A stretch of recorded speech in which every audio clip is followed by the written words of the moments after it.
Всем привет, друзья! С вами снова Аквамен, и сегодня у нас немножко грустное, где-то веселое, в чем-то экспериментальное видео, в котором я вам покажу и расскажу, во что превратился летающий остров, который уже не летающий остров, а плавающий остров, через 3 года после его запуска. Конечно, всему есть свое объяснение.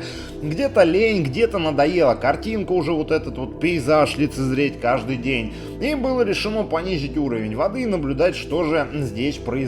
Я напомню, что фильтр здесь я отключил, углекислота у меня закончилась где-то год назад, наверное. Освещение обычные, самые бытовые, светодиодные лампочки, где-то 2700 кельвинов, где-то 4100 кельвинов. Работает свет 10 часов в сутки. Из жителей здесь пара-тройка, разбор клинопятнистых осталось, и креветки неокоридинки самые простые.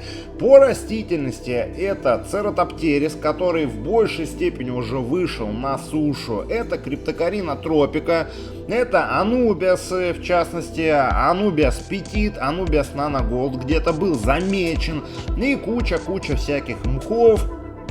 То есть это мох стринг, это мох Тайвань, это мох пило, это мох феникс и папоротник ламариопсис. Сразу хочу сказать, что мхи, несмотря на то, что в принципе нижняя водная часть, она практически свету не подвластна, мхи себя чувствуют довольно-таки хорошо, учитывая, что здесь никаких подмен, никаких удобрительных вливаний не происходит.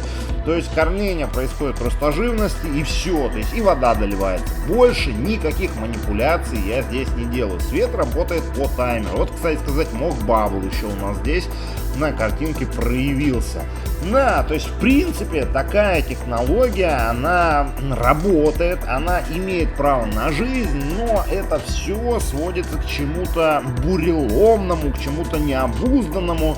И я думаю, что ниже уровень воды сбавлять нет никакого смысла, потому что просто-напросто и мхи выйдут на сушу, и криптокарин уже подавно вышли на сушу. И, кстати сказать, здесь папоротники, еще нероука в частности у нас растет. То есть, в принципе, все существует. Дальше мне уже хочется чего-то в этом объеме наваять более рыбного, более какого-то разноформатного. Не обязательно подписывайтесь на канал, чтобы не пропустить это действо. С вами был Аквамен, увидимся очень скоро в новых видео. Всем пока-пока, друзья!